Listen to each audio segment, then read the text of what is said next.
اللهم صل على محمد وعلى آل محمد كما صليت على إبراهيم وعلى آل إبراهيم إنك حميد مجيد.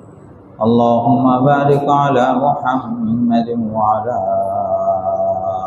آل محمد كما باركت على إبراهيم وعلى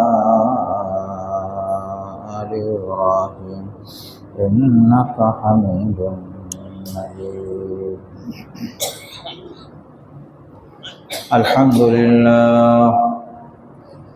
الحمد لله نحمده ونستعينه ونستغفره ونؤمن به ونتوكل عليه ونعوذ بالله من شرور أنفسنا ومن سيئات أعمالنا. من يهده الله فلا مضل له ومن يضلله فلا هادي له، وأشهد أن لا إله إلا الله وحده لا شريك له، وأشهد أن محمدا عبده ورسوله صلى الله عليه وعلى آله وصحبه وسلم تسليما. أما بعد فأعوذ بالله من الشيطان الرجيم. بسم الله الرحمن الرحيم. ولقد آتينا داود منا فضلا يا جبال أوبي معه والطير وألنا له الحديد أن اعمل سابغات وقدر في السرد واعملوا صالحا إني بما تعملون بصير. ولسليمان الريح غدوها شهر ورواحها شهر وأسلنا له عين القطر ومن الجن من يعمل بين يديه بإذن ربه ومن يزغ منهم عن أمرنا نذقه من عذاب السعير. يعملون له ما يشاء من محاريب وتماثيل وجفان كالجواب وقدور الراسيات. اعملوا آل داود شكرا وقليل من عبادي الشكور. فلما قضينا عليه الموت ما دلهم على موته إلا دابة الأرض تأكل من سأته. فلما خر تبينت الجن أن لو كانوا يعلمون الغيب ما لبثوا في العذاب المهين. صدق الله العظيم. আলহামদুলিল্লাহ, আল্লাহ তাআলার দরবারে অসংখ্য অগণিত শুকরিয়া যে রব্বুল আলামিন মেহেরবানি করে আমাদেরকে কোরআনুল কারীমের মজলিসে আসার বসার তৌফিক দান করলেন। এই জন্য সকলে শুকরিয়া আদায় করে বলি আলহামদুলিল্লাহ। আল্লাহ তাআলা মেহেরবানি করে আমাদের সকলকে কোরআনুল কারীমের আলো দ্বারা আমাদের দিলকে আলোকিত করে দেন, আমিন। আজকে আমি ধারাবাহিক তাফসীরের পর্যায়ে সূরা সাবার 10 নম্বর আয়াত থেকে 14 নম্বর আয়াত পর্যন্ত তিলাওয়াত করলাম। আল্লাহ তাআলা এই আয়াতগুলোতে হযরত দাউদ আলাইহিস সালাতু ওয়াস সালাম এবং হযরত সুলাইমান আলাইহিস সালাতু ওয়াস সালামের কিছু ঘটনা, আল্লাহ পাকের অনুগ্রহের বিবরণ রব্বুল আলামিন পেশ করেছেন।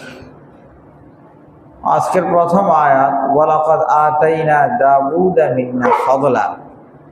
আল্লাহ তাআলা বলেন, আর আমি দাউদকে দান করেছি আমার পক্ষ থেকে অনুগ্রহ। ফজল, ফজল বলা হয় মেহেরবানি, অনুগ্রহ। তো আল্লাহ তাআলা বলেন যে দাউদকে আমি অনুগ্রহ দিয়েছি, ফজল দিয়েছি। আম্বিয়া কেরাম আলাইহিমুসসালাতু ওয়াসসালাম, নবী রাসূল, মানুষদের মধ্যে শ্রেষ্ঠ মানুষ ওনারা। আল্লাহ তাআলা ওনাদেরকে বাছাই করে ওনাদেরকে নবুয়তের জিম্মাদারি দিয়েছে।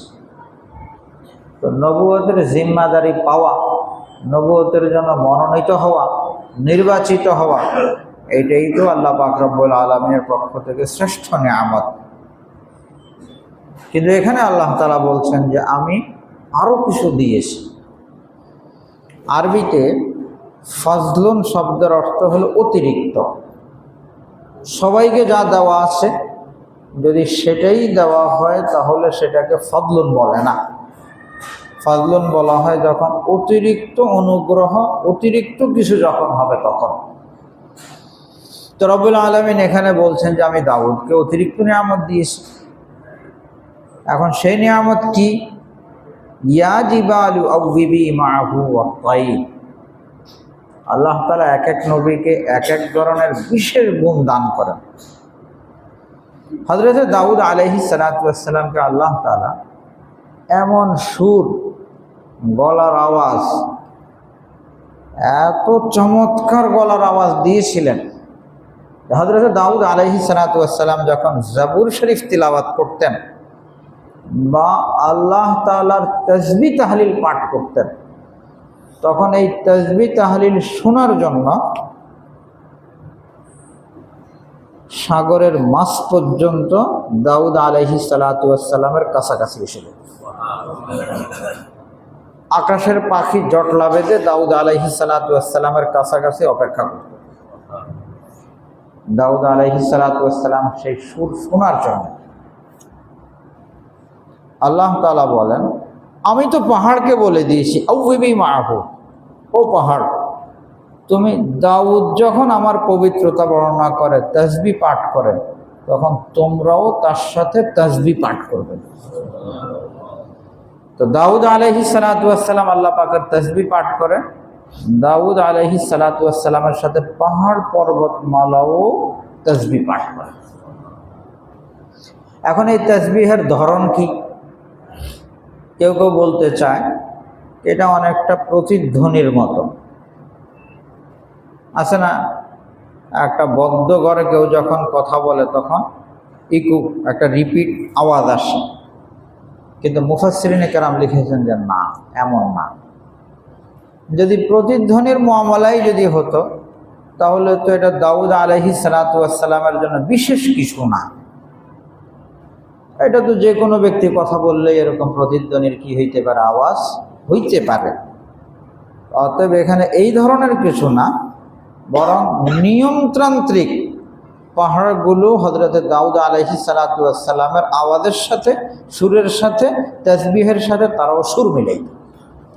ইয়া জিবালু আউবিবি মাহু ওয়াত-তাইর। আল্লাহ তাআলা বলেন আমি পাখিকেও বলে দিয়েছি, পাখিরাও যেন দাউদ আলাইহিস সালাতু ওয়াস সালামের সাথে তাসবিহ পাঠ করে। ওয়া আলান্না লাহুল হাদিদ। আল্লাহ তাআলা বলেন যে আমি তো দাউদের জন্য লোহাকে মোমের মতো নরম করে দিয়েছি। লোহা কত কঠিন পদার্থ, কিন্তু দাউদ আলাইহিস সালাতু ওয়াস সালামের যখন হাতে যখন আসতো, মোম যেরকম নরম, যেমনি খুশি এমনি সেটাকে কি করা যায়, বানানো যায়, অবস্থা তৈরি করা যায়, আকৃতি প্রকৃতি তৈরি করা যায়। দাউদ আলাইহিস সালাতু ওয়াস সালামের হাতে লোহা আসলেও সেরকম নরম হয়ে যেত, উনি ইচ্ছে মতো যা খুশি তা বানাইতে পারতেন। আল্লাহ পাকের মেহেরবানি। এখানে অবশ্য এক ঘটনা লিখেছেন তাফসীর কারকরা। হযরত দাউদ আলাইহিস সালাতু ওয়াস সালাম আল্লাহ তাআলা যেমনিভাবে ওনাকে নবুয়ত দিয়েছেন, পাশাপাশি ওনাকে রাজত্বও দিয়েছেন, মানে বাদশাহ নবী। তো যারা ইনসাফগার বাদশাহ হয় তারা প্রজাদের খবর নেওয়ার জন্য ছদ্মবেশে মাঝে মধ্যে বাহিরে আসে, প্রজাদের কাছে আসে। যাতে করে খবর নিতে পারে কারো কোনো পেরেশানি আছে কিনা, বা মানুষে কি মন্তব্য করছে, কোথাও কোনো ঝামেলা আছে কিনা, এগুলো দেখার জন্য। আপনারা জানেন হযরত ওমর রাদিয়াল্লাহু তাআলা আনহু উনি এরকম ছদ্মবেশে কী করতেন, রাত্রিবেলা বের হতেন সকলের খোঁজ খবর নেওয়ার জন্য। হযরত দাউদ আলাইহিস সালাতু ওয়াস সালাম এভাবে বের হয়েছে, বিভিন্ন সময় বের হন, বিভিন্ন জনের কাছে জিজ্ঞাসা করেন। তো যাদের কাছেই জিজ্ঞাসা করেন সকলেই বলে যে এরকম ইনসাফ তো হয় না, আমরা বড় আরামে আছি, কোনো পেরেশানি নেই, কোনো অভাব অনটন নেই, সব দিক থেকে নিয়ামত ভালো আর ভালো। এভাবে প্রায় উনি কী করেন, বের হন, ছদ্মবেশে বের হন, মানুষকে জিজ্ঞাসা করেন। একবার এরকম বের হয়েছেন, আল্লাহ তাআলা এক ফেরেশতাকে মানব আকৃতিতে পাঠিয়েছেন হযরত দাউদের সাথে কথা বলার জন্য। তো বের হওয়ার পর ওই লোকের সাথে দেখা, ফেরেশতার সাথে দেখা। তো দাউদ আলাইহিস সালাতু ওয়াস সালাম তার চিনতে পারেন নাই। তো জিজ্ঞাসা করেছেন কি অবস্থা, দেশের কি হাল। তো এই ফেরেশতা প্রশংসা করেছে, সব ভালো, বিভিন্ন সাইডে ভালো, বিভিন্ন দিক তুলে ধরে বর্ণনা দিয়েছেন। তবে একটা বিষয় যদি না হইতো তাহলে আরো ভালো হইতো। তো দাউদ আলাইহিস সালাতু ওয়াস সালাম জিজ্ঞাসা করলেন সেটা কি? সেটা হলো, যদি এই বাদশাহ দাউদ, নবী দাউদ যদি রাষ্ট্রীয় কোষাগার থেকে কোনো কিছু যদি না নিত, রাষ্ট্রীয় কোষাগার থেকে যদি কোনো কিছু না নিত, কেউ যদি রাজত্বের জিম্মাদারি পালন করে তাহলে রাষ্ট্রীয় কোষাগার থেকে জরুরত মোতাবেক নেওয়ার কি আছে, অনুমতি আছে, না তো সে চলবে কি করে। কিন্তু এখানে ফেরেশতা বলতে চান না নিলে ভালো, উনি রাষ্ট্রীয় কোষাগার থেকে একদমই কিছু গ্রহণ করবেন না, এটা হলে ভালো হইত। দাউদ আলাইহিস সালাতু ওয়াস সালাম চিন্তা করলেন যে যদি সেটাই হয় তাহলে আমি চলবো কি করে, আমার ঘরানা কিভাবে চলবে, সংসার কিভাবে চলবে। দাউদ আলাইহিস সালাতু ওয়াস সালামের এক ছেলে সম্পর্কে তো আমরা জানি, হযরত সুলাইমান আলাইহিস সালাতু ওয়াস সালাম। দাউদ আলাইহিস সালাতু ওয়াস সালামের আরও 18 ছেলে ছিল, 18 সন্তান ছিল। তো আল্লাহ তাআলার কাছে দোয়া করেছেন যে আল্লাহ আমাকে এমন কোনো জিনিস দেন যার দ্বারা আমি খুব অল্প সময়ে নিজের ব্যক্তিগত আয় রোজগারের ব্যবস্থা করে বাকি কাজ আমি এই কাজে লাগাইতে পারি। এমন যেন না হয় যে আমার ওই আয় রোজগারের জন্য একটা লম্বা সময় চলে গেল আর মানুষের মধ্যে দাওয়াতের কাজ এবং ইনসাফের কাজ করতে সুযোগ কম পেলাম, এমন যেন না। তখন আল্লাহ তাআলা এই দোয়া মঞ্জুর করেছেন। রব্বুল আলামিন হযরত দাউদ আলাইহিস সালাতু ওয়াস সালামকে ওনার জন্য লোহাকে মোমের মতো নরম বানিয়ে দিয়েছে। তো দাউদ আলাইহিস সালাতু ওয়াস সালাম লোহা হাতে নিতেন, মোমের মতো নরম, অল্প সময়ের মধ্যে লৌহ বর্ম বানাতেন, লোহার পোশাক বানাইতেন, যুদ্ধের জন্য বিক্রি করতেন। এর দ্বারা বোঝা যায় যে কোনো পেশা, কোনো সমস্যা নেই, আল্লাহ তাআলাই তো শিখাচ্ছেন সব পেশা। তো লৌহ বর্ম বানাতেন, অল্প সময় ওনার বানানি হয়ে যেত। এক ঘটনা মনে পড়লো বলি। সুলতান মাহমুদ গজনবী রাহিমাহুল্লাহ, বাদশাহ, উনি এরকম ওনার রাজ্যের কি অবস্থা সেটা দেখার জন্য এক রাত্রিতে বের হয়েছে। এক কিতাবে পেয়েছে এই ঘটনা। তো তৎকালীন তার এরকম ইলেকট্রিসিটির কি নেই, ব্যবস্থা নেই, রাত্রিবেলা তো কি অন্ধকার। তো এক জায়গায় মনে হলো যেন 3-4 জন লোক কি বসা। তো উনি আস্তে আস্তে ধীরে ধীরে গিয়ে তাদের পাশে বসলেন, অন্ধকার, কেউ কাউকে দেখছে না। তো ওখানে 4 জন লোক ছিল। ওই 4 জন লোক জিজ্ঞাসা করতেছে আপনি কে? এখন বাদশাহ কি জবাব দিবে? তো বাদশাহ বললেন আমি তোমাদের মতোই একজন, আমি আপনাদের মতোই কি একজন।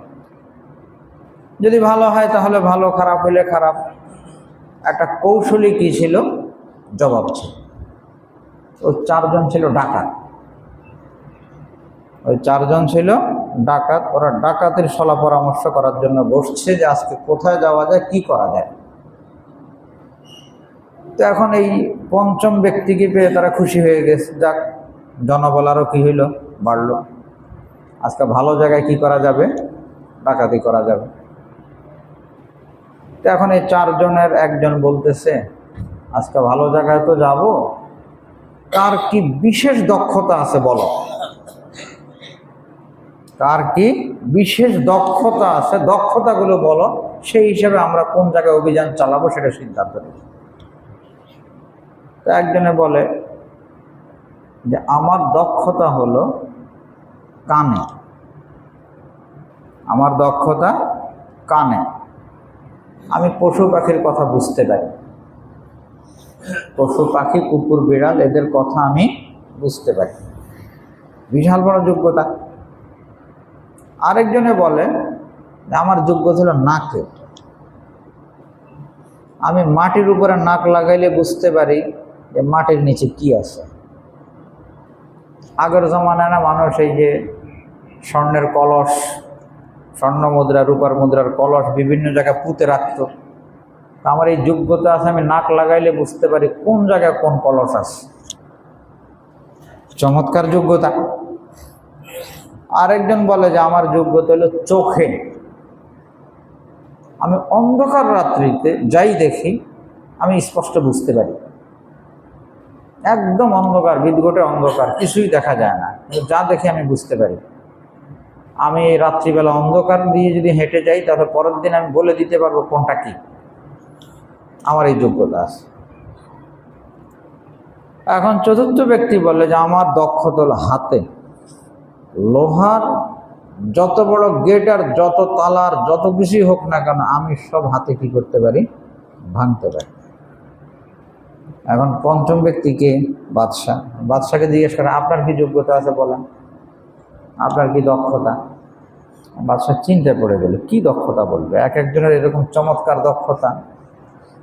তো বাদশাহ বলে আমার একটা দক্ষতা আছে, যে আমার দক্ষতা হলো মাথায়, আমি যদি এরকম মাথা হেলাই তাহলে ফাঁসির আসামিও কি হয়ে যায়, ছাড়া পেয়ে যায়। তো কথা তো বাস্তব, বাদশাহ যদি জল্লাদ নিয়ে যাচ্ছে, বাদশাহ যদি নিষেধ করে তাহলে ফাঁসির আসামি কি পেয়ে যাবে, খালাস পেয়ে যাবে। তো এখন ওই চারজন বলতেছে তাহলে সবাই যোগ্যতাওয়ালা, চলো আজকে রাষ্ট্রীয় কোষাগারে আমরা কি করব, ডাকাতি করব। তো এখন রওনা হয়েছে, যখন রাষ্ট্রীয় কোষাগারের কাছাকাছি গেটে যখন গেছে তখন কুকুর বিড়ালরা নাকি চিল্লাচিল্লি শুরু করছে, আল্লাহু আলাম। তো কুকুর বলতেছিল যে বাদশাহ আসছে, এখানে বাদশাহ আসছে। এখন যে পশু পাখির কথা বোঝে তার কথা না স্পষ্ট হয়ে গেছে যে কি আমাদের সাথে বাদশাহ আছে। তো বলতেছে কি ব্যাপার, আমাদের সাথে কি বাদশাহ আছে? আরে কি পাগল হয়ে গেছে, আমাদের সাথে বাদশাহ আসবে কোত্থেকে? কোনোভাবে কৌশলে তাকে কি করা হইলো, থামানো হইলো।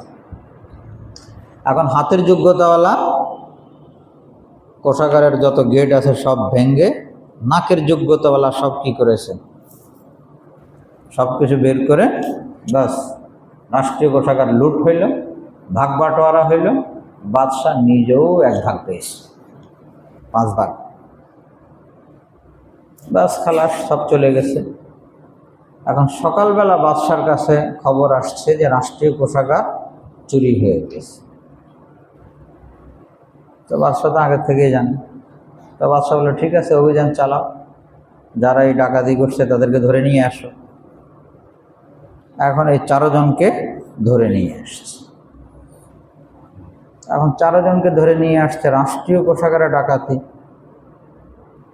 এত বড় মামলা।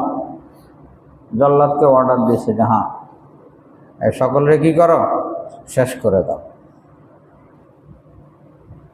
এখন যেই লোকটা বলেছিল যে আমার যোগ্যতা হলো যে অন্ধকারে যদি আমি দেখি তাহলে দিনের বেলা কি করতে পারি, আমি বুঝতে পারি। তো সেই লোক বলতেছিল যে একটা কথা বলি,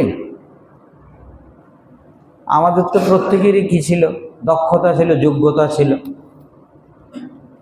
যার দক্ষতা কোথায় ছিল, নাকে ছিল। তো নাকের দক্ষতাওয়ালাকে তার যোগ্যতা ফাঁসির আসামি বানিয়ে দিয়েছে।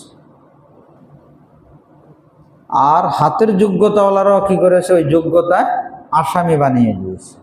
সব যোগ্যতাওয়ালারা কি হয়ে গেছে, আসামি হয়ে গেছে। কিন্তু পঞ্চম ব্যক্তির যে যোগ্যতাটা ছিল সেই যোগ্যতা কিন্তু কি হয় নাই, ব্যবহার হয়নি।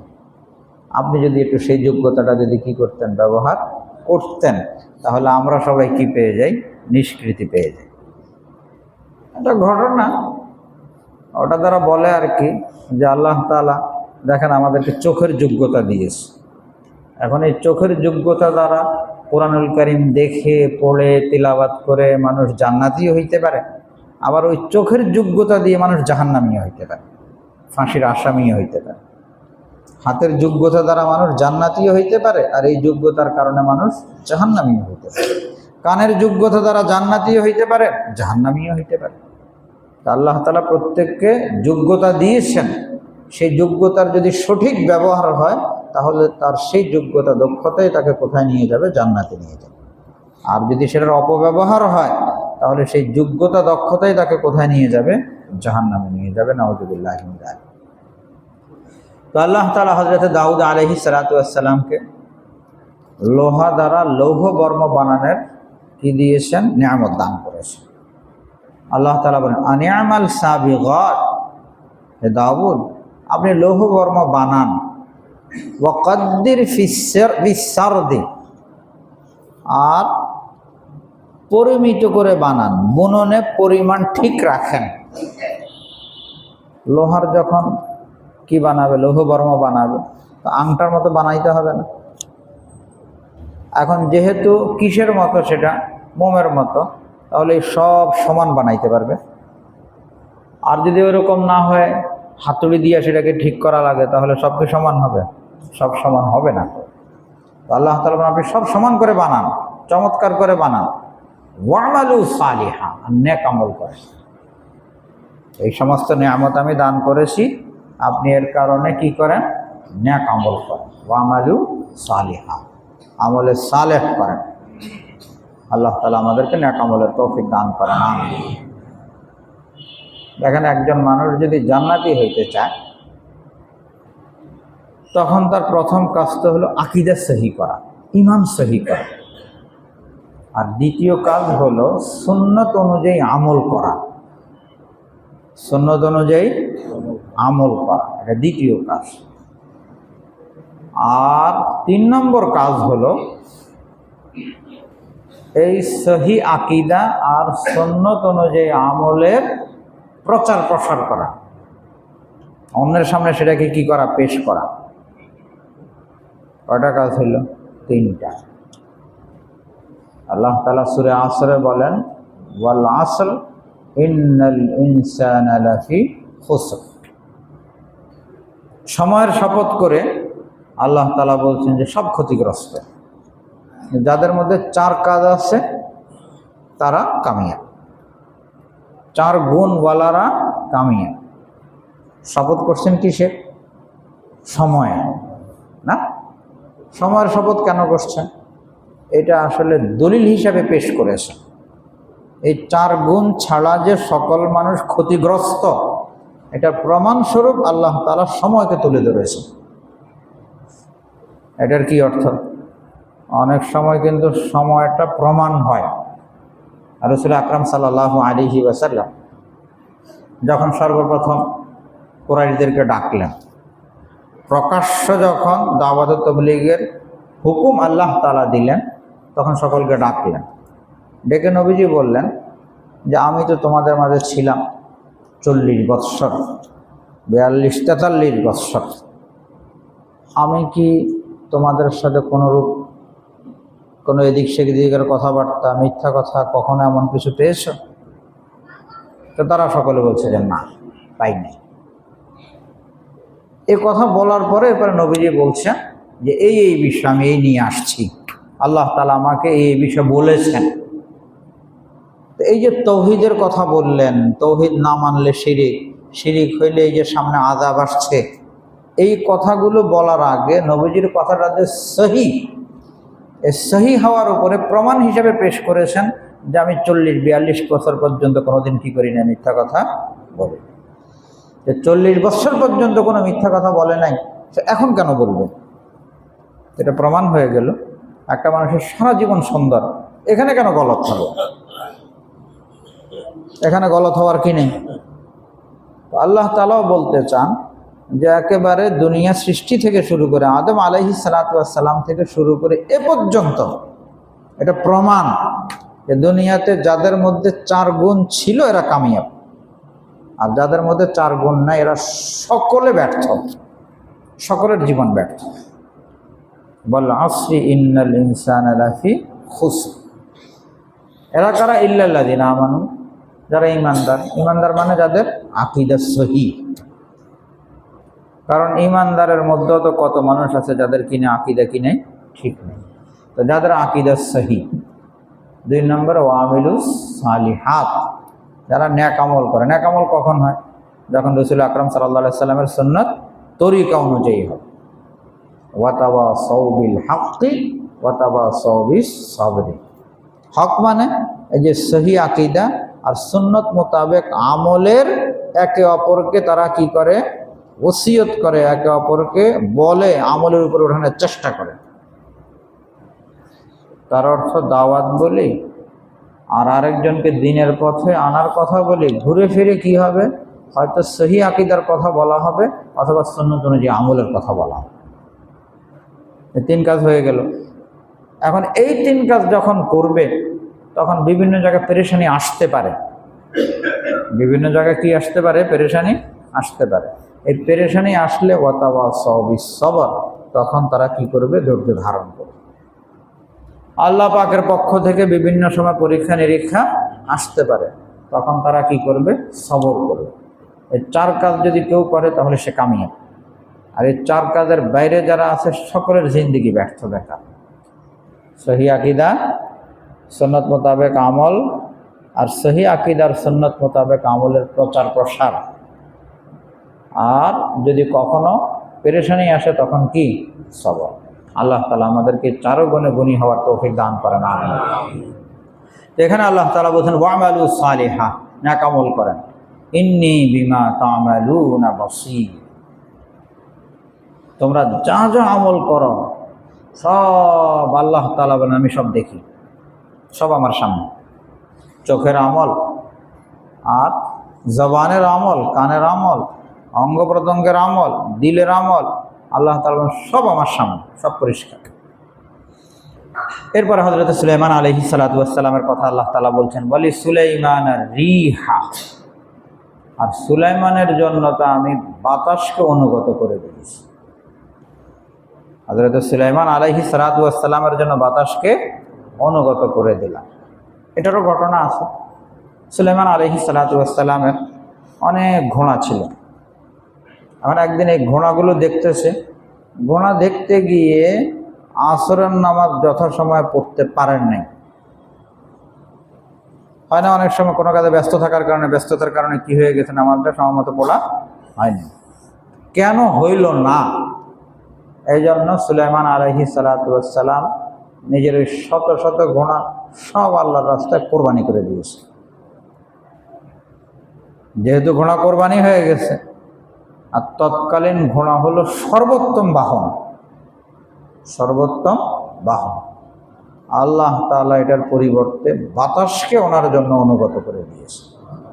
বাহন লাগবে আমার জন্য, যেহেতু বাহনের কোরবানি হয়ে গেছে, এমন বাহন আল্লাহ তাআলা সুলাইমান আলাইহিস সালাতু ওয়াস সালামকে দিয়েছেন যে আর কাউকে এমন বাহন আল্লাহ তাআলা দেন নাই এবং দিবেন। ওয়ালি সুলাইমান রিহা গুদুহা শাহরুম ওয়া রাওয়াহুহা শাহর, সকালে যায় 1 মাসের পথ আর সন্ধ্যায় আবার 1 মাসের পথ। সুলাইমান আলাইহিস সালাতু ওয়াস সালামের বিশাল বড় সিংহাসন, এখানে উনি নিজে, সভাসদ বর্গ, আরো কত জিনিস জবরদস্ত বর্ণনা আসছে এগুলো। এই পুরা সিংহাসন সব কিছু সহ কেমন যেন পুরো একটা বাদস্তুর একটা শহর। এই পুরা শহর নিয়ে বাতাসকে বলা হলো যেটা নিয়ে চলো। বাতাস এত দ্রুত গতিতে নিয়ে যাচ্ছে যে এই কয়েক ঘন্টা সকালবেলার 1-1.5 ঘন্টায় 1 মাসের পথ, 1 মাসের দূরত্বে নিয়ে যেত। আর এরকম না কিন্তু যে বাতাসের কারণে সবাই পড়ে যাবে, বাতাসটা অনুগত। তো সকালে 1 মাসের রাস্তা, আবার বিকেলে কি 1 মাসের রাস্তা। ওয়া আসালনা লাহু আইনাল কিতর, আল্লাহ তাআলা বলেন যে আরেক জিনিস আমি সুলাইমান আলাইহিস সালাতু ওয়াস সালামের জন্য করে দিয়েছি, আইনাল কিতর, তামা, গলিত তামার ঝর্ণা। তামা কত শক্ত জিনিস, কিন্তু সুলাইমান আলাইহিস সালাতু ওয়াস সালামের জন্য সেটা পানির মতো প্রবাহিত হয়ে আসতো, দূরের থেকে পানির মতো প্রবাহিত হয়ে আসতো, এবং সেটা গরম না ঠান্ডা, যা খুশি যেমনি খুশি ওই জিনিস দ্বারা তিনি কী করতেন, বানাতেন। ওয়াসালনা লাহু আইনাল কিতর ওয়া মিনাল জিন্নি, আল্লাহ তাআলা হযরত সুলাইমান আলাইহিস সালাতু ওয়াস সালামের অনুগত করে দিয়েছিলেন জিনদেরকে। ওয়া মিনাল জিন্নি মাইয়ামালু বাইনা ইয়াদাইহি বিইذনি রাব্বিহি, যারা সুলাইমানের সামনে কাজ করত আল্লাহ তাআলার অনুমতি ক্রমে। আল্লাহ তাআলা অনুগত বানিয়ে দিয়েছেন। এখন সুলাইমান আলাইহিস সালাতু ওয়াস সালাম যা বলে তারা কি করে, সে কাজ করে। ওয়া মান ইয়াজিগ মিনহুম, আর কেউ যদি না মানে, আর নামরিনা, আল্লাহ তাআলা বলেন নুযিকহু মিন আযাবিস সাঈর, আমি তাকে কঠিন শাস্তি দিব। জিনদের মধ্যে তো বক্রতা বেশি, কেউ যদি কথা না মানে তখন এখানে কেউ কেউ বলেন যে এই শাস্তি দ্বারা আখিরাতের শাস্তি, কিন্তু গ্রহণযোগ্য তাফসীর হলো যে না, দুনিয়াতেই এক ফেরেশতাকে আল্লাহ তাআলা নিযুক্ত করেছেন, কেউ সুলাইমান আলাইহিস সালাতু ওয়াস সালামের কথা মতো কাজ না করলে, কোনো ধরনের অবহেলা করলে আগুনের লাঠি দিয়ে ওই জিনকে ওই ফেরেশতা পিটাইতেন। মানতে হবে কথা। ইয়ামালুনা লাহু মা ইয়াশাউ মিন মাহারিব, এখন এই জিন দ্বারা সুলাইমান আলাইহিস সালাতু ওয়াস সালাম অনেক কাজ করেছে। ইয়ামালুনা লাহু, জিনরা করত সুলাইমানের জন্য, মা ইয়াশা, তিনি যা চাইতেন, মিন মাহারিবা, বড় বড় দুর্গ বানাতেন। বড় বড় কি দুর্গ, এমনি তো মেহরাব, মেহরাবের বহু বচন হলো মাহারি, এই যে এটাকে মেহরাব বলে। বাকি মৌলিকভাবে মেহরাবের অর্থ হলো সুরক্ষিত স্থান। এখন বাদশার বসার জায়গাটা সুরক্ষিত থাকে, দুর্গটা সুরক্ষিত, বড় বড় দুর্গ। এবং এই বানানির ক্ষেত্রে হযরত সুলাইমান আলাইহিস সালাতু ওয়াস সালাম নির্দেশ দিতেন, পাথরের পাহাড় কেটে সেখান থেকে কি করো, সাদা পাথর নিয়ে আসো, যেখানে পাও সেখান থেকে সবুজ পাথর আনো, সাগরের তলদেশ থেকে কি করো, মণিমুক্তা নিয়ে আসো। কঠিন কঠিন নির্দেশনা, কঠিন কঠিন নির্দেশনা, অনেক কষ্টের কাজ। তো আল্লাহ তাআলার নির্দেশ সুলাইমান আলাইহিস সালাতু ওয়াস সালামের কি করতে হবে, হুকুম পালন করতে হবে। তারা করত। ইয়ামালুনা লাহু মা ইয়াশাউ মিন মাহারিব, দুর্গ। বনি ইসরায়েলের 12 কওম, 12 দল, 12 দলের জন্য 12 দুর্গ, 12 এলাকা খুব চমৎকার করে বানাতেন। ওয়াতামাসিলা, তিমসাল বলা হয় ভাস্কর্যকে। সুলাইমান আলাইহিস সালাতু ওয়াস সালামের ওই সময়ে ভাস্কর্য বানানো বৈধ ছিল। গাছপালা, তরুলতা, এগুলির ভাস্কর্য তো এখনও জায়েজ। বাকি ওই জামানায় প্রাণীর ভাস্কর্যও কি ছিল, জায়েজ ছিল। রাসূল আকরাম সাল্লাল্লাহু আলাইহি সাল্লামের শরীয়তে এসে ভাস্কর্য নির্মাণ অবৈধ ঘোষণা করা হয়েছে। এখন ভাস্কর্য বানানো কি নেই, জায়েজ নেই, হারাম। কারণ ভাস্কর্যের কারণে আস্তে আস্তে মানুষ কোথায় যায়, শিরিক, মূর্তি পূজাতে চলে যায়। এই জন্য এই শরীয়তে, আমাদের শরীয়তে কোনো ধরনের প্রাণীর ভাস্কর্য জায়েজ নাই। গাছের ভাস্কর্য কেউ বানাক, আপত্তি নেই, কিন্তু কোনো প্রাণী, তাই সেটা মানুষ হোক অথবা পশু হোক, পাখি হোক, হায়ওয়ান জানোয়ার হোক, কোনো জিনিসের ভাস্কর্য বানানো জায়েজ নাই, কোনো উদ্দেশ্যে বানানো জায়েজ না, হারাম। এই যে বিগত সরকারের আমলে শেখ মুজিবুর রহমান সাহেবের ভাস্কর্য নিয়ে কত ধরনের ঝামেলা হলো। আসলে এটা শরীয়তের নির্দেশনা, ভাস্কর্য বানানোর কোনো কি নেই, সুযোগ নেই। ইউরোপ আমেরিকাওয়ালারা বলে যে ভাস্কর্য বানালে সমস্যাটা কি, ভাস্কর্য তো সুন্দর, দেখতে ভালো লাগে, তো দেখতে ভালো লাগতে লাগতেই তো কেউ হিন্দুস্তানে গেলে, ইন্ডিয়া গেলে দেখবে যে কত ধরনের ভাস্কর্য তাদের কাছে আসে আর কত ধরনের মূর্তি তাদের আছে।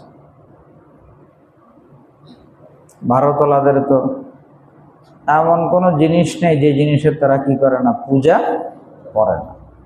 সেটা তো আস্তে আস্তে ওই ভাস্কর্য থেকেই তো কি হয়েছে, বের হয়েছে। তো ওই জমানায় ভাস্কর্যের কী ছিল, বৈধতা ছিল। এখানে আরেকটা বিষয় বলি, দেখেন, একটা হলো ভাস্কর্য, কোনো প্রাণীর ভাস্কর্য তৈরি করা। ভাস্কর্য হলে তো দেহ বিশিষ্ট হবে। রাসূল আকরাম সাল্লাল্লাহু আলাইহি ওয়াসাল্লামের জামানায় এই ভাস্কর্য তো ছিল, বিভিন্ন মূর্তি ছিল না, মূর্তি ভাস্কর্য ওই জামানায় ছিল। পাথরের দ্বারা ছিল, এরকম কি লোহা তামা এগুলো দ্বারা বানাইতো মানুষ, মাটি দ্বারা বানাইতো, এগুলো ওই জামানায় ছিল। আর আরেকটা ছিল হলো আঁকা ছবি, হাত দিয়ে আঁকা, তাই সেটা কোথাও ওয়ালে হোক অথবা কাপড়ের মধ্যে হোক, তুলির আঁচড়ে কী করা, ছবি বানানো, ছবি আঁকা, এগুলো ছিল নবীজি সাল্লাল্লাহু আলাইহি সাল্লামের জামানায়। এগুলোর ব্যাপারে কারো কোনো দ্বিমত নাই। এই ছবি আঁকা, ভাস্কর্য তৈরি করা, যে কোনো জিনিস দ্বারা হোক, প্লাস্টিক দ্বারা হোক আর কাঁচের হোক আর চাঁচের হোক, যে কোনো জিনিস দ্বারাই হোক না কেন, যে কোনো প্রাণীর ভাস্কর্য অথবা যে কোনো প্রাণীর ছবি আঁকা হারাম। এক সাহাবী আসছেন, ইয়া রাসূলুল্লাহ, আমি তো ছবি আঁকি, এটা আমার পেশা। নবীজি বলেন, এটা চলবে না। যেগুলো তো রূহ নাই, প্রাণ নাই, সেগুলোর করতে পারো তুমি, কিন্তু যেগুলোর রূহ আছে সেগুলো করতে পারবা না। যারা এগুলো করবে কিয়ামতের মাঠে আল্লাহ তাআলা বলবেন যে তুমি বানিয়েছো, রূহ দাও, আত্মা দাও। তো রূহ কি দিতে পারবে? ফায়ুআযাব, তখন তাকে শাস্তি দিতে থাকবেন, আল্লাহ তাআলার পক্ষ থেকে সে শাস্তি পাইতে থাকবে। এই জন্য এই দুইটার তো কোনো সুযোগ নেই। এগুলি রাসূল আকরাম সাল্লাল্লাহু আলাইহি সাল্লামের জামানায় ছিল এবং মীমাংসিত বিষয়। আর বাকি এরপরে রয়ে গেল যখন ক্যামেরা আসলো দুনিয়াতে, ক্যামেরার ছবি, ফটো যেটা, তো ক্যামেরার ছবি তো নবীজি সাল্লাল্লাহু আলাইহি সাল্লামের জামানায় ছিল না। কি বলেন, ছিল? আর এরপরে যখন ডিজিটাল যখন ছবির বিষয় আসলো, এগুলো নবীজি সাল্লাল্লাহু আলাইহি সাল্লামের জামানায় ছিল না। ওই দুইটা কিন্তু ফাইনাল, ওখানে বৈধতার কথা বলার কোনো সুযোগ নেই, নবীজি ফাইনাল করে গেছেন। এখন ক্যামেরার যে ছবিটা, এটা যখন দুনিয়াতে আসলো, তখন ওলামায়ে কেরামের মধ্যে কিছু মত পার্থক্য তৈরি হলো। একদল ওলামায়ে কেরাম বললেন যে এটা তো ওই দুইটার অন্তর্ভুক্ত না, অতএব এটার তো সুযোগ আসতে পারে। আর অধিকাংশ ওলামায়ে কেরাম বললেন যে না, কিভাবে আসবে এটার বৈধতা? যদি হাতে আঁকে সেটা যদি হারাম হয়, তো এটা মেশিনে বানানো হয়েছে, এই তো পার্থক্য, এছাড়া তার কোনো পার্থক্য নেই। কি বলেন, একজনের চেহারা অবয়ব কেউ হাতে আঁকছে, তুলি দ্বারা আঁকছে, আর একটা লোক ক্যামেরা দ্বারা কি করছে, ছবি উঠাইলো। তা একটা হাতে করলো আর একটা কি করলো, মেশিনে করলো। এই জন্য অধিকাংশ ওলামায়ে কেরাম বললেন যে না, এটাও চলবে না, এটাও নিষিদ্ধ ছবির অন্তর্ভুক্ত। তবে যেহেতু কিছুটা মতভেদের বিষয় আসছে, মিডল ইস্টের কেউ কেউ জায়েজ বলছেন, মিডল ইস্টের কোনো আলেম, এই জন্য ভারতবর্ষে ওলামায়ে কেরাম বলেন স্বাভাবিক অবস্থায় তৈরি সব নাজায়েজ, হারাম। কিন্তু কোথাও যদি প্রয়োজন হয়, আইনত বাধ্যবাধকতা আসে, তখন সেক্ষেত্রে এটা চলতে পারে। যেমন ধরেন পাসপোর্ট, আইডি কার্ড বা জমি জমার ক্ষেত্রে এরকম কোনো বাধ্যবাধকতা, আইনি বাধ্যবাধকতা, সেখানে কি লাগবে, ছবি লাগবে, সেক্ষেত্রে চলবে। বাকি এরকম কোনো বাধ্যবাধকতার বিষয় যদি না থাকে, তাহলে অন্যান্য ক্ষেত্রে ছবি তোলা যাবে না। ভারতবর্ষের সব আলেমরা একমত। এরপরে দুনিয়াতে আসলে যে এখন বর্তমানের যে মোবাইলের যে ভিডিও আর মোবাইলের যে কি ছবি, এটা আসলো, এটা আসার পরও এখানেও মতভেদ। যেহেতু আগের থেকেই ফটোর ক্ষেত্রে কি হয়ে আসছে, প্রিন্টেড ফটোর ক্ষেত্রে মতভেদ হয়ে আসছে, এখানেও মতভেদ আসলো। কেউ কেউ বললো যে এটা ওই নিষিদ্ধ ছবির অন্তর্ভুক্ত না, কিন্তু এখনও অধিকাংশ ওলামায়ে কেরাম বলেন যে এটাও নিষিদ্ধ ছবির অন্তর্ভুক্ত। অতএব যেখানে প্রয়োজন আছে সেখানে তো চলতে পারে, প্রয়োজন না থাকলে সেখানে করাটা কি হবে না, ঠিক হবে না। এখন আমাদের দেশে ওলামায়ে কেরামের মধ্যে বিভিন্ন ধরনের দেখা যায়। কেউ দেখা যায় এটাকে কিছুই মনে করছে না, মনে করছে ফুল বৈধ, কোনো সমস্যা নেই। আবার কেউ বলে যে না, ধারে কাছে যাওয়া যাবে না। আবার কেউ মাঝামাঝি বলে যে না, কোনো যদি ইমার্জেন্সি কোনো জরুরি কোনো বিষয় হয়, আবশ্যক কোনো বিষয় যদি হয়, তাহলে সেক্ষেত্রে করতেছে করুক, কিন্তু কোনো জরুরত নাই, কোনো প্রয়োজন নাই, কোনো ওজর নাই। আর সমানে কি করতে থাকবে, ছবি উঠাইতে থাকবে, এটা তো সতর্কতা পরিকল্পনা। এটা করাটা কি হবে না, ঠিক হবে না। এখন যখন কোনো বিষয়ের ক্ষেত্রে কেউ বলে যে ঠিক, কেউ বলে ব্যাঠিক, তখন সেক্ষেত্রে সতর্কতার দাবি কি বলেন? ছবি উঠানো না না উঠানো? না উঠানোটা সতর্কতার দাবি। একজনে যদি একটা ছবিও যদি না উঠাইলো, তার কি কোনো ক্ষতি হয়ে যাবে? একটা ভিডিও করে নেই। কিন্তু এখন আমাদের অবস্থা হয়ে গেছে, যে যত বেশি উঠাইতে পারে সে মনে হয় যেন তত বেশি কি কামিয়াব। কোথাও যদি একটু ঘুরতে যায়, তাহলে তো বাসা থেকে বের হওয়ার পর থেকে নিয়ে কত হাজার হাজার ছবি যে উঠবে আর ভিডিও যে হবে, কি প্রয়োজন এগুলো?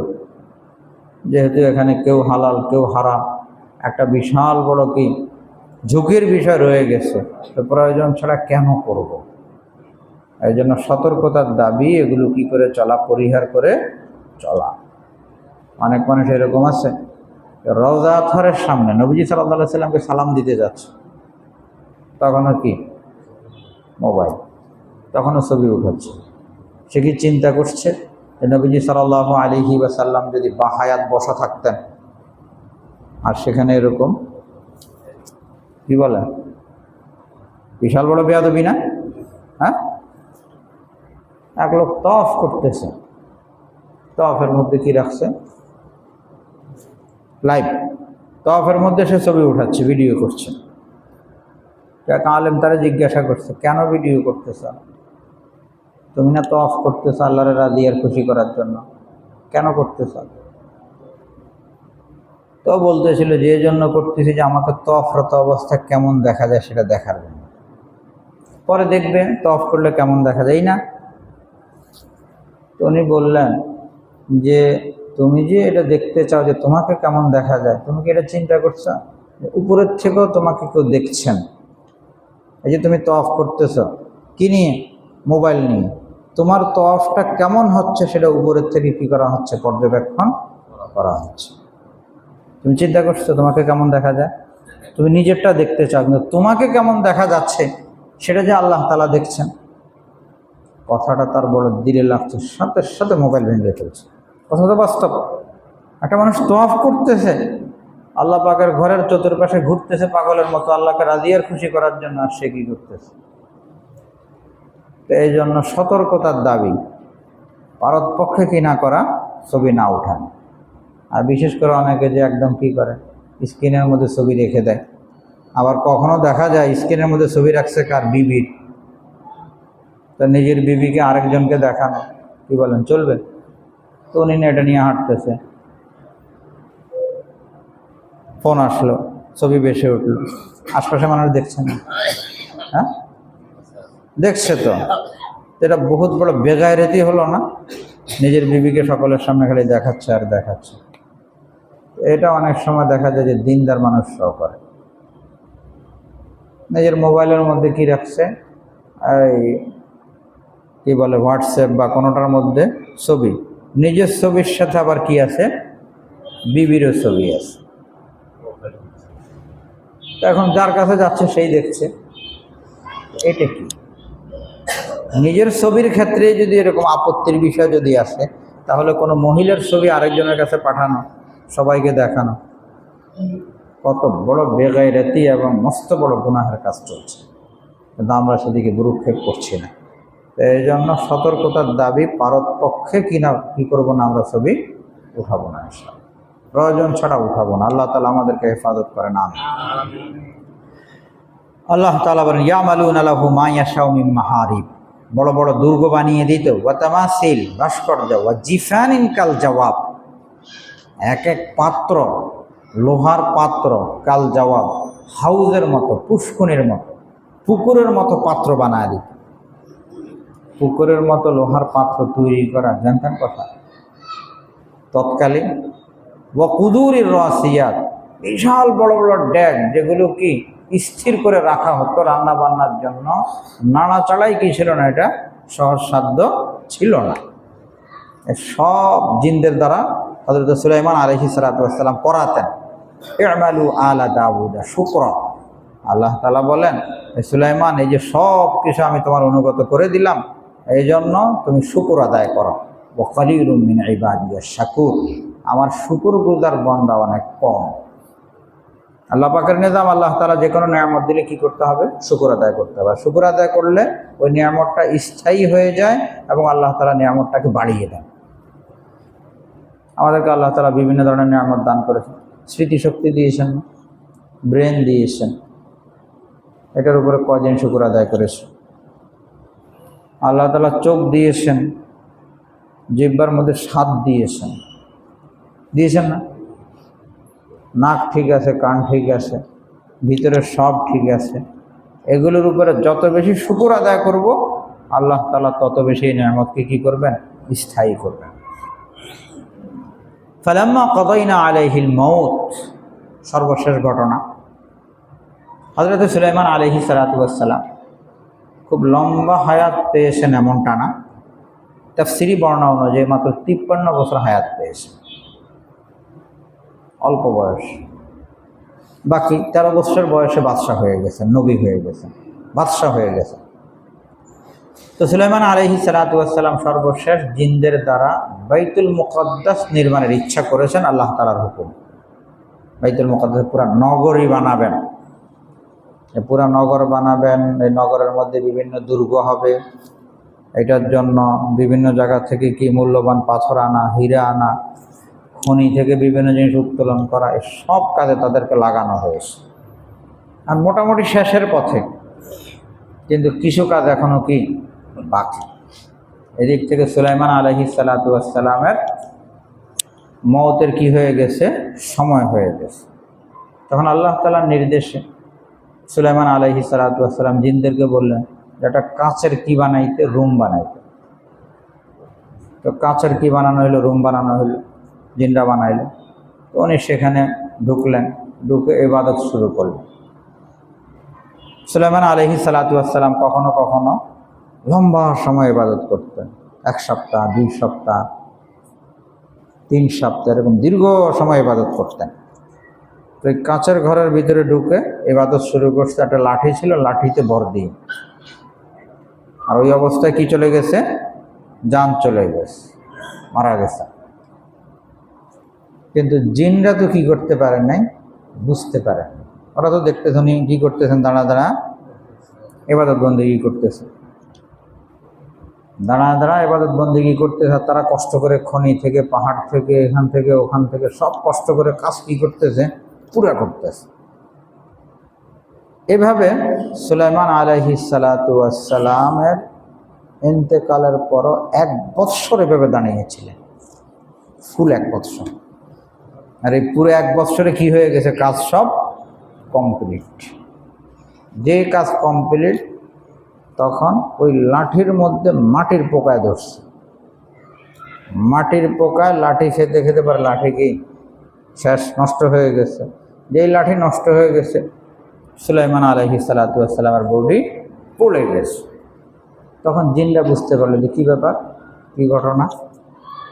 পরে হিসাব নিকাশ করে তারা দেখছে যে 1 বৎসর আগেই উনি দুনিয়া থেকে চলে গেছে। তো হায় হায়, তো 1 বৎসর আমরা কি করলাম? এত বিশাল কষ্ট করলাম বেকার। তো আল্লাহ তাআলা বলেন, মা দাল্লাহুম আলা মাউতিহি, সুলাইমান আলাইহিস সালাতু ওয়াস সালামের মওতের সংবাদ কেবল দিয়েছে ইল্লা দাব্বাতুল আরদ, মাটির পোকা, তাকুলু মিন সাআতা, যে মাটির পোকা ওনার লাঠি খেয়ে ফেলছে। ফালাম্মা খাররা, যখন তিনি পড়ে গেলেন, আম্বিয়া কারাম আলাইহিমুস সালাতু ওয়াস সালামের বডি কিন্তু কি হয় না, মাটি খায় না, কোনো ধরনের সমস্যা নেই, যেন বডি ঠিক। ফালাম্মা খাররা তাবায়্যানাতিল জিন্নু, জিনরা বুঝতে পারলো, আল্লাহ কানু ইয়ালামুনাল গায়বা, যে জিনেরা যদি গায়েব জানতো, মা লাবিসু ফিল আযাবিল মুহিন, তাহলে এরকম কষ্টকর কাজ করতো না। এখান থেকে শিক্ষণীয় যে বিষয়টা, জিনরা বিভিন্ন কাজের কারণে মানুষের মধ্যে এমন একটা ধারণা আসতে পারে যে জিনরা কি জানে, গায়েব জানে। আল্লাহ তাআলা বলেন যে আমি দেখায় দিলাম জিনরা কি জানে না, গায়েব জানে। জিনরা যদি গায়েব জানতো তাহলে 1 বছর এরকম কি করতো না, কষ্ট করতো না। আকীদার হেফাজত তো জরুরি। আমাদের সমাজের মধ্যে অনেক মানুষের এরকম আছে যে জিনরা সব জানে না, দূর দূরান্তের খবর গিয়ে নিয়ে আসতে পারবে, কিন্তু গায়েব জানে, গায়েবটা একমাত্র কে জানে, আল্লাহ তাআলা জানে। তো জিনরাও গায়েব জানে না, গায়েব জানলে তারা এই কাজ করতো না। ফালাম্মা খাররা তাবায়্যানাতিল জিন্নু আল্লাহু কানু ইয়ালামুনাল গায়বা, যদি তারা গায়েব জানতো তাহলে এই কষ্টটা তারা করতো না। তারা গায়েব জানে না। জিনেরা কি জানে না, গায়েব জানে। কেউ কেউ জিনকে বশ করে বিভিন্ন কাজ করায়। এখন এখানে 2টা লাইন। একটা তো হলো সে বুজুর্গ মানুষ, আল্লাহর ওলি হওয়ার কারণে জিন তার কাছে এসে এমনিতে বশ্যতা স্বীকার করেছে, এরকমও আছে। সাহাবায়ে কেরাম কোনো কোনো সাহাবীর কাছে এরকম এসে বশ্যতা স্বীকার করছে জিন, যখন যা বলতো করতো। কিন্তু আরেকটা হলো কোনো আমল করে জিনকে বশ করা, এটা শরীয়ত পছন্দ করে না। বাকি এর মধ্যে আবার 2 ধরনের আছে। একটা তো হলো শরীয়ত লঙ্ঘন না, এমনি কোনো বিশেষ কোনো আমল করে জিনকে কি করা, বশ করা। আর আরেকটা হলো শরীয়ত লঙ্ঘন করে কুফরি করে জিনকে বশ করা। তো যদি কোনো কুফরি করে কেউ জিনকে বশ করে তাহলে তার ঈমান তো চলে যাবে। এই জন্য 2 ধরনের লোক পাওয়া যাবে যারা জিন দ্বারা কাজ করায়। এদের মধ্যে কিছু পাবেন যার আকীদা সহি এবং সুন্নত মোতাবেক তার কি আছে, আমল আছে, যদিও সংখ্যায় কম। আর জিন দ্বারা কাজ করা এরকম বেশিরভাগ মানুষ পাওয়া যাবে যাদের ঈমান আকীদাও সহি না, আমলও কিনা সহি না। যদি ঈমান আকীদা সহি না থাকে, আমল যদি সহি না থাকে, তাহলে বেশিরভাগ ক্ষেত্রেই এরকম হবে যে কোনো কুফরি কালাম করে সে জিনকে বশ করেছে। আর কুফরির একটা পদ্ধতি এটাও, রক্ত দিয়ে, নাপাক দিয়ে কোরআনের আয়াত লেখা, নাউযুবিল্লাহ। এখন যারা কুফরি করকে কুফরির মাধ্যমে জিনকে বশ করেছে তাদের কাছে কি যাওয়া যাবে? হ্যাঁ, এদের কাছে যাওয়া যাবে না। এরা নিজেরাই তো ঈমান শেষ। এদের কাছে যে যাবে তাদেরও তো কি করবে, সে ঈমান নষ্ট করবে। মানুষ এগুলিতে পরোয়াই করে না, ফকিরের কাছে যায়। আরে ফকির কি মুসলমান না কাফের সেটা কে দেখবে? বিভিন্ন সমস্যার জন্য কোথায় ফকিরের কাছে দৌড়ায়। ফকিরের না নামাজ আছে, না রোজা আছে, না কিছু আছে। আস্তাগফিরুল্লাহ, তওবা তওবা। কি বলেন, অনেক সময় হিন্দুর কাছে যায় কিসের জন্য? ঝাড়ফুঁকের জন্য। কারণটা এরকম কি উল্টা পাল্টা ঘুরতেছে, না নামাজের খবর, না কাপড় চোপড়ের খবর, কিছুরই খবর নাই। এর পিছে মানুষ কি করতেছে, দৌড়াচ্ছে। এক ঘটনা মনে পড়লো, এক পাগল পুরা ল্যাংটা, তো ও দৌড়াচ্ছে, ওর পিছনে পিছনে কিছু মানুষ দৌড়াচ্ছে। তো এক আলেম যারা পিছনে দৌড়াচ্ছে তাদেরকে বলে, এই তোমরা কি পাগল হয়ে গেছো? এর পিছনে কি জন্য দৌড়াচ্ছ তোমরা, পাগলের পিছনে? ওরা এই আলেমরে সতর্ক করতেছে, হুজুর এইভাবে বললেন না, এইভাবে কি করেন না বলেন। ওনাদের ভিতরে কি আছে, ভিন্ন এক শক্তি আছে। ওটা যদি আপনার উপরে পড়ে তাহলে আপনার কি হবে, ক্ষতি হবে। আলেম বলতেছিল ভিতরে কি আছে, ভিতরে থাকলে তো আমাদের আছে, তার ভিতরে যেটা সেটা সে বাইরে করে দিচ্ছে তোমাদের সামনে, এরপর আর কি আছে ভিতরে তার। মানুষ এগুলি পাইলে তখন আর কি করে না, হিতাহিত জ্ঞান নষ্ট করে ফেলে, বাস ছুটছে তো ছুটছেই ফকিরের পিছনে। আল্লাহ তাআলা আমাদেরকে হেফাজত করেন। সকাল সন্ধ্যা সূরা ফালাক, সূরা নাস, সূরা ইখলাস 3-3 বার করে কেউ যদি পাঠ করে এবং প্রতিদিন সকালে, প্রতিদিন সন্ধ্যায়, তাহলে কোনো ধরনের তাবিজ কবজ কেউ ক্ষতি করার কিছুই করতে পারবে না। বাকি প্রতিদিন করা লাগবে সেটা। প্রতিদিন সকালে 3 বার সূরা ইখলাস, 3 বার সূরা ফালাক, 3 বার সূরা নাস। সকালেও 3 বার, 3 বার করে, সন্ধ্যাও 3 বার করে। তাহলে ইনশাআল্লাহ যে যত কিছুই করুক কিছুই হবে না। আর যদি আবার এরকম হয় যে একদিন করলেন 3 দিন করলেন না, 3 দিন করলেন একদিন করলেন না, তাহলে তার গ্যারান্টি কিন্তু কিছু নেই, হাদিস শরীফে নাই। আর যদি প্রতিদিন করে তাহলে ইনশাআল্লাহ তার কোনো ধরনের ক্ষতি হবে না। আল্লাহ তাআলা আমাদের সকলকে আমলের উপরে আসার তৌফিক দান করেন। আমিন। ওয়া আখিরু দাওয়ানা আলহামদুলিল্লাহি রাব্বিল আলামিন।